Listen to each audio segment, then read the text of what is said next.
The Laws of Human Nature by Robert Greene. Come with me on a visual journey down the rabbit hole of human nature.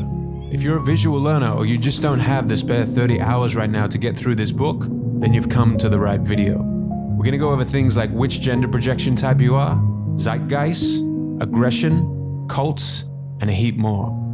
I got so much out of reading this book, and by the end of this summary, I hope it inspires you to grab a copy of the book for yourself so you can go even deeper and master these laws. Let's jump into it. These primitive forces, there are 18 of them. I call these primitive forces human nature. And so they're actually governing your behavior, and they're governing other people's behavior. You don't know who you are. You walk around in your world and you're kind of sleepwalking. You assume you have an identity, an opinion, an image of yourself that is actually somewhat false. There's something else going on inside you.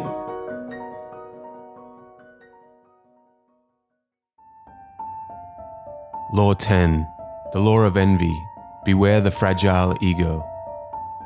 Every time a friend succeeds, I die a little. Gore Vidal. Envy is the trickiest and most elusive of all human emotions. To decode envy, you must become a master of human nature. You need to be able to distinguish passive envy from active envy before you can understand its nuances. We all suffer from envy from time to time as we unconsciously observe the people around us and feel that they may have more in life than ourselves. The need to compare may motivate some of us to excel. For some, however, there are more extreme forms of envy. If people are actively trying to sabotage your projects, your career, or your relationships, then you're dealing with a dangerous, envious person. Signs of envy. It is difficult to detect subtle signs of envy, but if you pay attention, you can detect them. Micro-expressions. It is the eyes that are most associated with envy. It's often the first impression that's the most accurate, so you should pay more attention to it. The envier will momentarily look at you with disdain and hostility. Sometimes the look is only noticeable by accident, but if you notice such looks in your first encounter with someone, and they happen more than once, a dangerous, envious person could be lurking into your life. The Schopenhauer method for eliciting envy. Tell suspected enviers some good news about yourself, a promotion, a new and exciting love interest. You will notice a very quick expression of disappointment. The tone of voice as they congratulate you will betray some tension and strain. Equally, tell them some misfortune of yours and notice the uncontrollable micro-expression of joy in your pain, what is commonly known as schadenfreude. Poisonous praise. Beware of people who give you confusing and paradoxical praise. They will find ways to praise you, but mix the praise with sarcasm and offhand remarks which are designed to make you feel uncomfortable and make you doubt your abilities. Backbiting. Gossip often serves as a cover for envy, a means of venting frustration through sharing malicious rumors and stories. If you happen to hear of a negative story spread about you, that should have enough impact to raise your awareness. A sign of active envy could be the fact that your friend feels the need to vent his or her underlying hostility to a third party rather than keep it to themselves. Push and pull. If people are envious of you, the people with the closest proximity who know all your secrets and weaknesses are often in the best position to act upon this envy. Enviers often use friendship and intimacy as the best way to wound the people they envy. Envier types. Here are 5 common varieties of envious people, how they disguise themselves and how they attack. The leveler. Levelers are always on the lookout for injustice and unfairness in the world. Despite their ability to put others down, they do not easily take a joke at their own expense. It is their goal to bring everyone down to their level of mediocrity. Levelers cannot identify or value excellence in anyone. Be aware of these people, especially in the workplace. Such individuals will try to make you feel guilty for being ambitious to try and cover up their own ambitions to succeed. Levelers are people who want to bring you down when they see you rise above them. The self-entitled slacker. People today rightfully feel entitled to success and a good life, but they recognize that they will need to sacrifice their time and work hard. Self-entitled slackers believe that they are entitled to success and the finer things in life. These people are plagued by narcissism and insecure about their own abilities to get what they want. Keep an eye out for those who prefer to maintain their positions through charisma rather than by putting in the hard work to get things done. The status fiend. Humans are very sensitive to their rank and position within social groups. Status for some people, however, is more than a way to measure social position. It is the most important factor in determining how valuable they perceive themselves to be. Status fiends will ask you about your income, whether you own your home, and what type of neighborhood you live in. It is common for such types to demonstrate their status in an opposite direction, portraying themselves to be monk-like, but in reality they secretly yearn for the luxury they cannot afford. When you're around this type of envier, try to hide or at least downplay anything that might trigger envy. The attacher. These types are attracted to the successful or powerful, not in admiration but out of envy. They will do anything they can to make themselves useful, but they lack their own purpose and they want to get some of that attention and success the high achiever is getting, without all the hard work. They hate the fact that this person is getting more than them.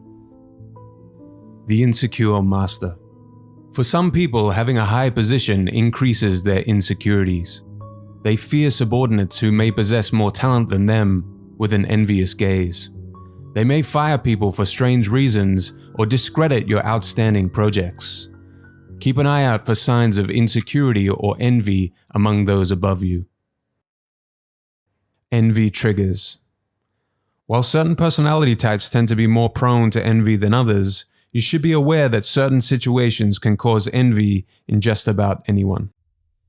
Older people and people whose professions are fading tend to have a fragile ego and can easily feel envious of others. When a woman achieves high levels of success, other women and men feel inadequate, leading to jealousy and animosity instead of appreciation. In order to deflect envy, it becomes even more important for successful women to play the humble card. The best way to deal with an envy attack is to control your emotions. As a result of social media, envy is more common today than ever before. We all have a low level of envy within us, which can be exacerbated by reading something or seeing something that makes us feel insecure. Beyond envy. Envy thrives in environments where people see each other every day, whether they are colleagues in a corporation, family members, neighbors, or peers in any type of group. Considering that our brains cannot stop comparing, we should redirect this mechanism into something constructive and creative. Human greatness is to be admired. Admiration is the opposite of envy. We acknowledge people's accomplishments, celebrate them without feeling insecure. Our species' potential is to be celebrated when we recognize someone's greatness. Gratitude is the best antidote to envy. Engage in downward comparisons. We often compare ourselves with people above us and we become envious. Instead of always looking upwards, look downwards from time to time. Compare yourself to people who are lower than you socioeconomically, not in a superior manner, but in a way that gives you gratitude for the things that you do have in your life that so many others do not. Schadenfreude, the experience of gaining pleasure from another person's suffering, is closely related to envy. Instead, follow what Friedrich Nietzsche called Mitfreude, which means joying with. Instead of simply congratulating someone on their success, you should instead attempt to actively feel their joy. Try to feel what they must be feeling in their moment of success. Practicing Mitfreude increases your ability to feel this emotion in relation to your own experiences. Law 11, the law of grandiosity. Know your limits. The gods are merciless with those who fly too high on the wings of grandiosity, and they will make you pay the price. Throughout history, humans have had a deep need to consider themselves important. We get a little bit of success and we let it go straight to our heads. We feel superior to others. We amplify our successes and we take all the credit. We downplay any role that luck or the contributions of others may have played in our success. As soon as the perception of our greatness and brilliance differs too much from reality, we become grandiose. Seek out signs of excessive grandiosity in others and in yourself. Grandiosity has become exponentially more prominent today as a result of the following factors. The number of people who receive pampering attention as a child is greater now than ever before. A growing number of people are showing little or no respect for authority or experts in general. And social media is amplifying grandiosity. We allow the attention of others to inflate our egos, and social media gives us almost limitless capabilities to expand our presence and to create the illusion that we can attract thousands or even millions of adoring followers to us. More than anything, it is social media that spreads the grandiosity virus. The grandiose leader. It is possible for people with high levels of grandiosity to attain positions of power if they also possess some talent and assertive energy. The grandiose leader distorts reality to fit their perceived greatness. Here are 6 common illusions grandiose leaders like to create. Greatness is my destiny. It is common for grandiose leaders to portray themselves as destined for greatness. The stories they tell about their childhood and youth demonstrate their uniqueness, as if fate had chosen them. I'm the common man or woman. Public figures must present themselves to the public as representatives of the average citizen. A grandiose leader's trick is to put emphasis on their cultural tastes and not the class that they were raised in. I will be your savior. In times of crisis and trouble, these types rise to power. These individuals will be the ones to deliver the people from the difficulties they are experiencing. They need to make large yet vague promises to do this. Messages must be simple to understand yet stir the emotions. When followers become part of the cult, they are doubly mesmerized and ready to excuse any faults of the leader. I am able to rewrite the rules. Humans have a secret desire to do away with the conventions and rules in place in every field, and to be empowered just by following their intuitions. Secretly, we are excited and wish to believe grandiose leaders when they proclaim to have such powers. Everything I touch turns to gold. In order to create the legend that they have never failed, those with grandiose tendencies will exaggerate their success. If they had setbacks or failures in their career, other people were always to blame. I'm invulnerable. The grandiose leader likes to take risks, but this boldness is often reckless and mismanaged. In essence, their decisions are influenced not by rational considerations, but by the need for fame and attention, and the reality eventually catches up with them. Practical grandiosity. Grandiosity is a form of primal energy we all possess. Here are 5 basic principles that are essential for redirecting this energy and attaining a high level of fulfillment. Be honest with yourself about your grandiose desires.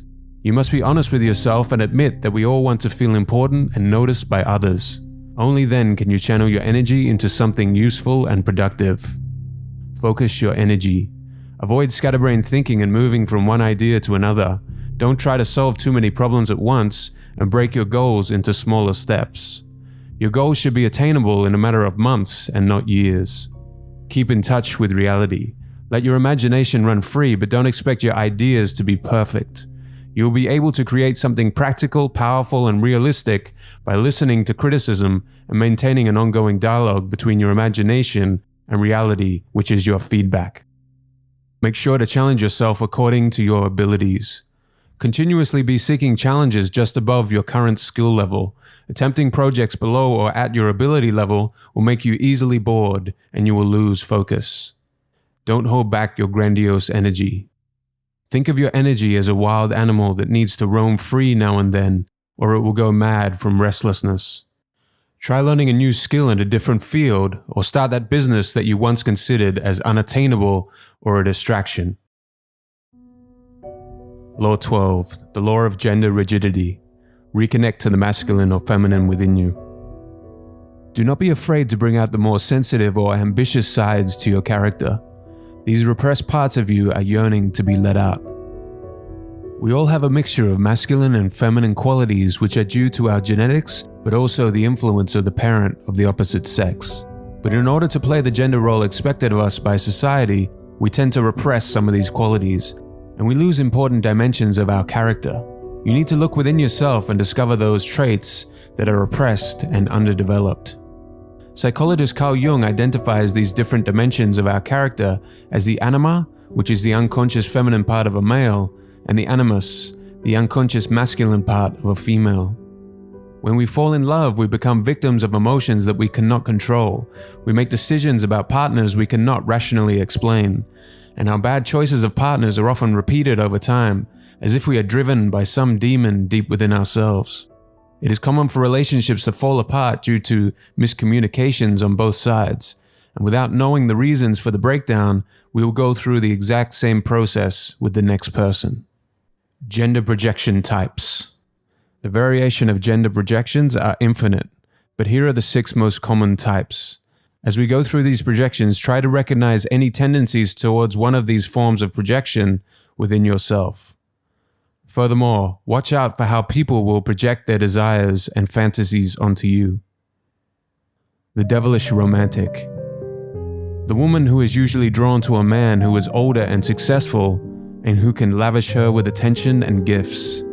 In order to attract his attention, she decides to seduce him. After time, however, she realizes that his masculine, powerful, and romantic qualities fall short of what she imagined. The attention she gets is not sufficient or does not last long enough. She is powerless to change him, and he will not change, so he walks away from her. A woman in this scenario has become trapped by the attention paid to her by her father in early childhood.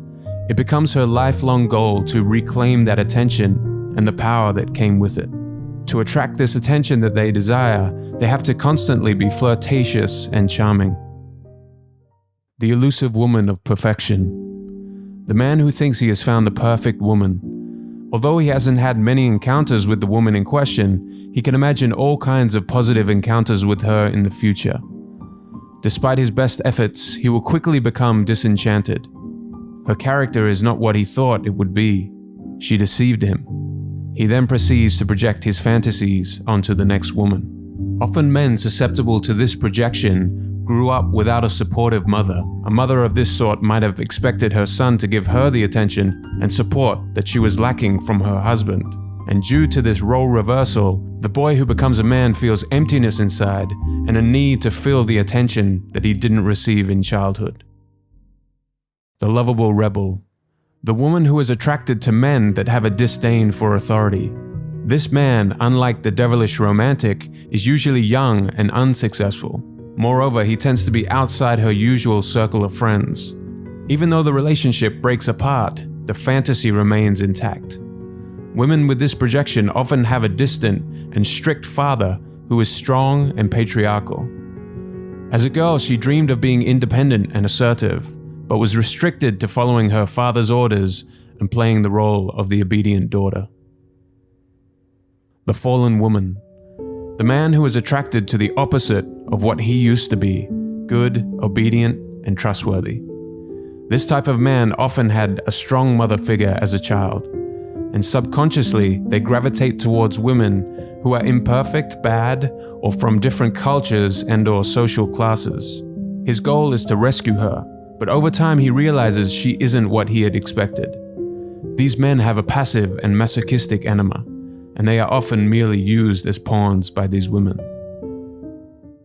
The superior man. The woman who is drawn to the superior man. His confidence and power radiate through him. He could be a successful businessman or a professor. Among women, this type of projection is very common and is due to feelings of inferiority. Being unable to develop her own confidence or strength, she tends to search for these traits in men and exaggerate their appearance in her imagination. She often attracts men who are attracted to younger women, whom they can dominate. The professor seducing the student scenario. Typically, these men fail to be as clever or as brilliant as she imagined, so the woman either leaves disappointed or gets stuck with her low self-esteem and bends to his manipulations. She should cultivate genuine self-confidence so that she can evaluate the value and character of the men she meets before being misguided. The woman to worship him. The man who seeks a woman who will worship him. His life is hard, but he is driven and ambitious. His life seems to be lacking something. A woman comes along who is warm, attentive, and engaging to him. When he pursues certain types of women, he subtly positions them to play the mother role so they can support, adore, and enhance his ego. Generally, this male projection stems from his relationship with his mother, who adored him and lavished him with attention. She has empowered the boy, and he becomes addicted to that kind of attention. He seeks and expects that same attention from the women he meets. This man should see the patterns of these relationships throughout his life. He must be able to take care of himself. Let me know in the comments below if you guys could relate to any of these projection types. The original man or woman. When we were children, our sense of self was rather fluid. During our youth, however, we needed to establish a social self, one that was cohesive and would allow us to fit in. To achieve this, our free spirit had to be trimmed and tightened. And this tightening was largely driven by gender roles. To feel and present a more consistent self, we had to suppress our masculine or feminine qualities. If you're interested in finding a better balance, pause the video now and see how masculine and feminine traits tend to differ from each other. Do not play the expected gender role, but rather create one that suits you. Law 13. The law of aimlessness. Advance with a sense of purpose. He who has a why to live can bear almost any how. Friedrich Nietzsche. As opposed to animals who can use their instincts to steer clear of danger, humans must rely on their own judgments. As long as we follow our instincts moment by moment, we will wander aimlessly, which will lead us to dead ends. Developing a sense of purpose, discovering our calling in life, and using that knowledge to guide us in our decisions will prevent such a fate. We can gain a deeper understanding of ourselves, our tastes, and our preferences. When we lack purpose, we become increasingly insecure. When we have a sense of purpose, we are less likely to suffer from depression. It is best to avoid hiring or working with people who are motivated by a false purpose, as their unproductive energy will tend to drag you down. If you surround yourself with people who have a strong purpose, they will pull you upward. Operating with a high sense of purpose is a force multiplier. The many sides of your character are channeled into this purpose, giving you more sustained energy. Strategies for developing a high sense of purpose.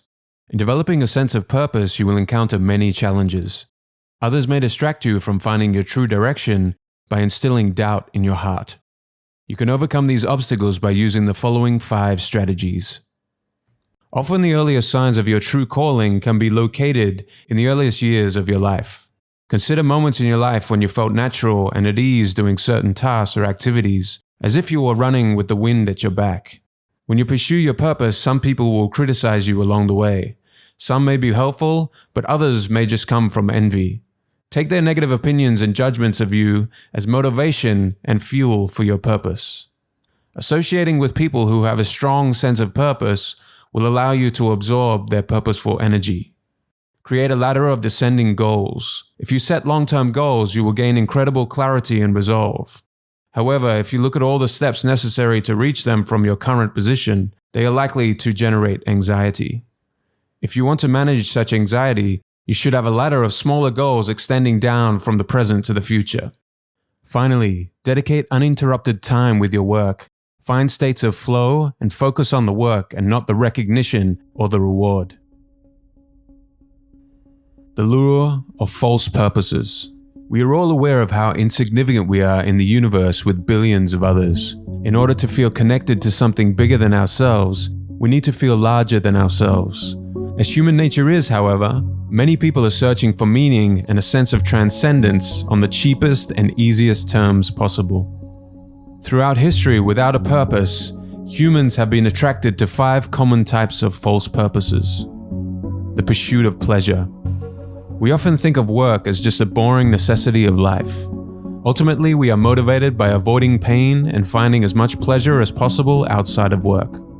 Our pursuit of pleasure takes many different forms, such as sexual activities, recreational stimulants, and other forms of entertainment.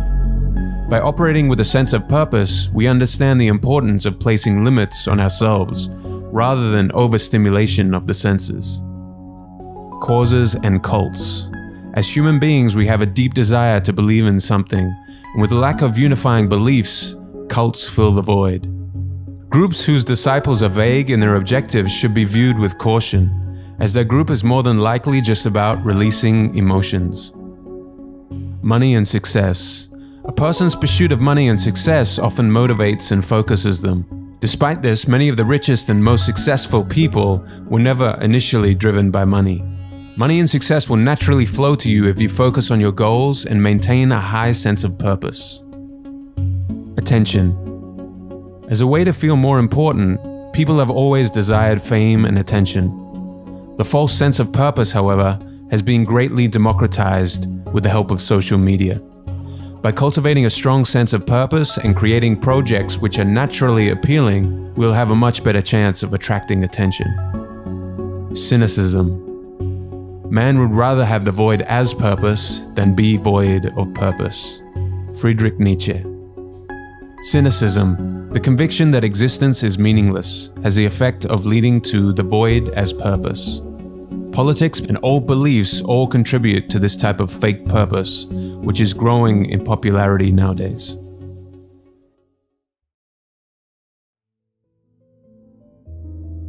Law 14. The law of conformity.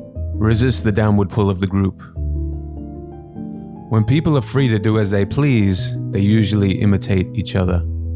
Eric Hoffer. The social personality is the different person that we become when we are operating in groups of people. It is a side to our character that we are rarely even aware of.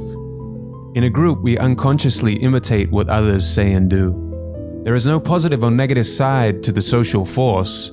It is simply an aspect of our human nature. The individual effect. The desire to fit in. In order to feel like we belong or fit in with a group, we tend to alter our appearance or adopt its ideas, beliefs, and values. The need to perform. We become actors in the group, guiding what we say and do so that the other team members accept us as loyal members of the team. Emotional contagion. We experience the contagiousness of emotions through the group. The group may compel you to act in ways that you would otherwise not if you were alone. Hypercertainty. In the group, we are driven to make urgent decisions and support them. This gives us a sense of certainty that makes us more open to taking risks. You should never give up your ability to doubt, reflect, or consider the other options that differ from the group. The larger the group and the more established the culture over time, the more likely it will control you than the other way around. Group dynamics.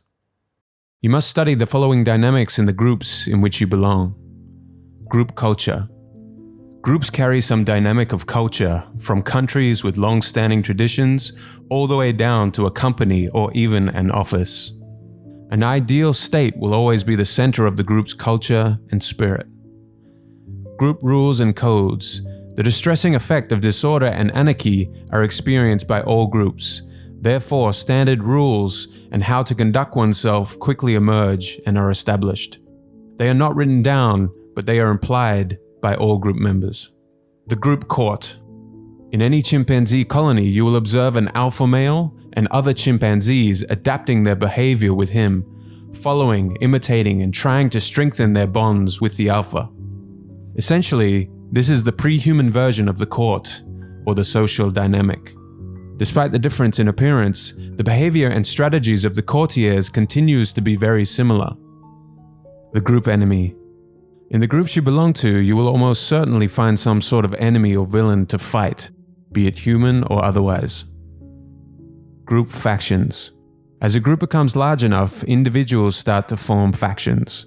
A faction, left unchecked, can grow so powerful it takes control of the leaders. By creating an enthusiastic and unifying environment in the group, factions become less desirable, which tightens the whole group. The court and the courtiers. In any group dynamic, there will be a struggle for power. There will be some form of group court, with an alpha leader at the top and subordinate leaders with whom people try to get close to. Understanding the court's dynamics is crucial. Be able to identify the types of courtiers, such as the intriguer, who appears loyal to the group, but is secretly accumulating their own power. The stirrer, who hides their envy to cause conflict within the group, or the gatekeeper, who uses their position to control the flow of information and isolate the leader. The reality group.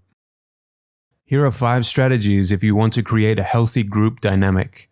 Instill a collective sense of purpose. You must capture and channel that social force that compels people to belong and fit in. This can't be a vague purpose, it must be clearly stated and publicized. Assemble the right team of lieutenants. Your fear of delegating authority will be your biggest obstacle. Developing a team of lieutenants with the skills that you lack must be the very first thing that you do. Let information and ideas flow freely. Communication is the lifeblood of any group. Encourage open discussion to build the members' trust. Infect the group with productive emotions. You should radiate a sense of determination that permeates the group. In the face of setbacks, you are the one that keeps pressing forward and solving problems. Forge a battle-tested group. When faced with a crisis, you want to find out how tough a person is from the inside. Test the people in your team with some relatively challenging tasks and shorter deadlines than usual, and see how they respond under pressure. Law 15. The law of fickleness. Make them want to follow you. In the world today, we humans have become more self-absorbed, more tribal, and tenacious in holding on to our narrow agendas. We have become consumed by the barrage of information inundating us. We are even more fickle when it comes to leaders. Despite the fact that leadership styles change with the times, one thing remains the same. People are always ambivalent about those in power. Watch the news to see how easily leaders can lose trust from their followers, and how their reputation is shaped by their latest success or failure. Strategies for establishing authority. Authority is the delicate art of creating the appearance of power, legitimacy, and fairness, while getting people to identify with you as a leader who is in their service. Having authority means people follow you willingly. They listen to your advice and follow your words. In your efforts to overcome people's natural ambivalence and resistance, you must continuously seek ways to mobilize their willpower. These strategies aim to accomplish just that. Put all of them to use. Authenticity. Find your authority style. The authority you create must flow naturally from your character and specific strengths. Think of certain archetypes of authority from our culture. One of the archetypes will best suit you. The deliverer. The person who delivers people from evil. Think Moses or Martin Luther King Jr. The founder. They establish a new order in business or politics that diverges from the status quo. The visionary artist. They defy the norms. Think Picasso. The healer. The one who can unify people. The teacher. The person who can initiate action and get people to learn from their mistakes. Focus outwardly. The attitude. Humans are selfish by nature, spending most of our time focusing on our emotions, our struggles, and our fantasies. Focus on how you can serve others, become a good listener, and see your position of leadership as a responsibility and not a privilege. The vision. Cultivate the third eye. Individuals caught up in the moment are prone to overreact, panic, and see only a limited part of the situation in front of them. Develop your long-term vision and don't get caught up in the day-to-day drama or small, insignificant events. The tone. Lead from the front. As a leader, you must show everyone you work as hard, if not harder, than they do. Setting the right tone is essential. To gain your approval, the members will want to rise up to your level.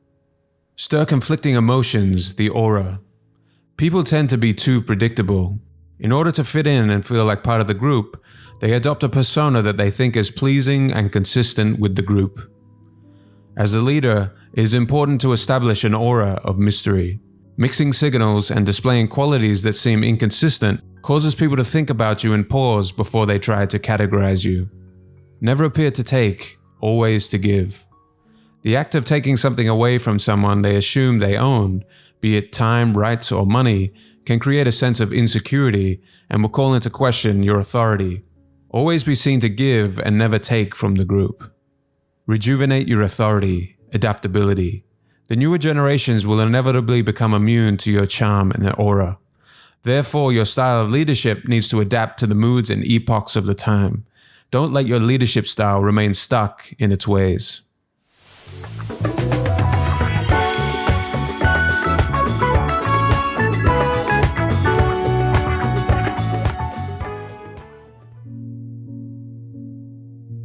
Law 16.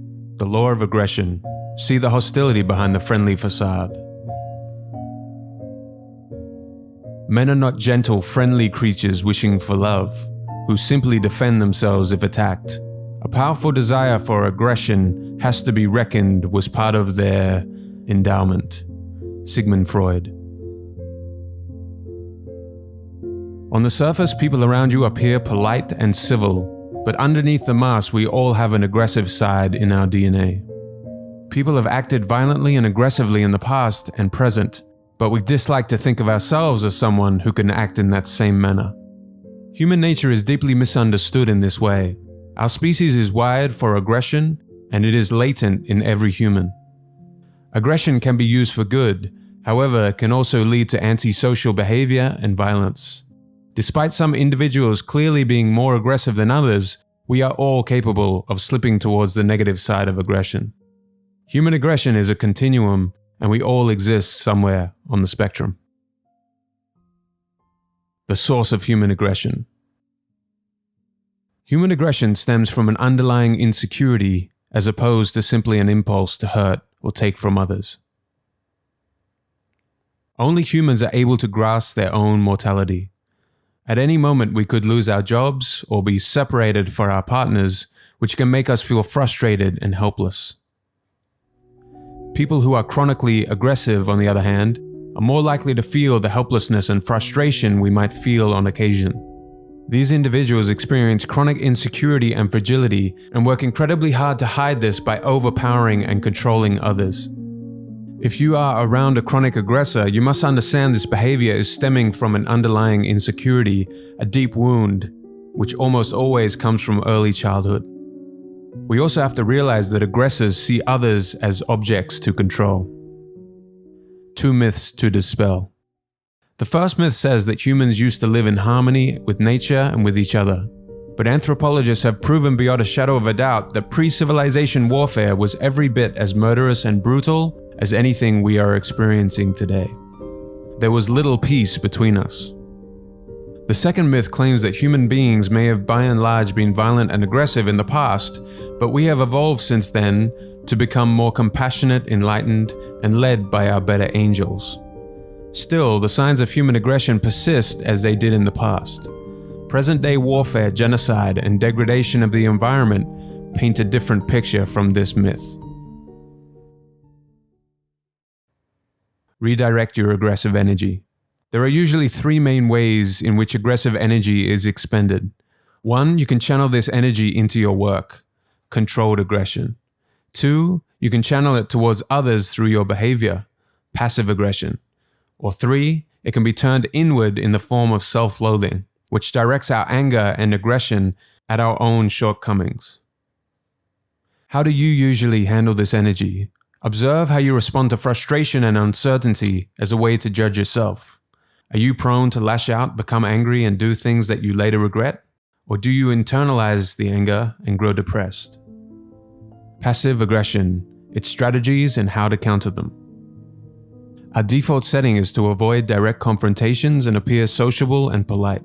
However, it is not always possible to get what we want without making an effort to assert ourselves. This is called passive aggression. While passive aggression is sometimes necessary in order to not be walked over by others, some people have a chronic passive aggression problem. Here are some strategies that passive aggressors often use. The subtle superiority strategy. The person who always comes late provides an excuse and an insincere apology. The sympathy strategy. The person who plays the victim, but in reality loves the drama, the pain, and the attention. The insinuating doubt strategy.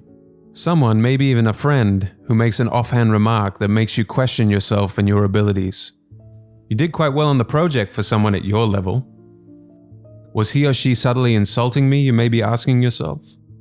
A key point of this strategy is to make you feel bad such that you find yourself thinking about it for days afterward. Their goal is to bring down your self-esteem.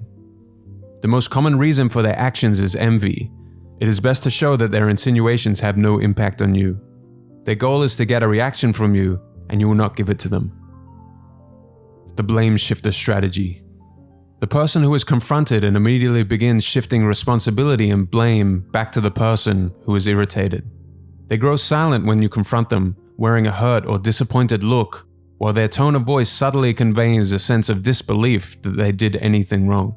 It leaves you feeling as if you may have overreacted, and now you feel guilty. The intention is to cover up the unpleasant behavior, deflect criticism, and make people refrain from calling them out on their mistakes in the future. This tactic can be countered if you remain objective and unaffected by their blame shifting. The passive tyrant strategy. The person who is impossible to please.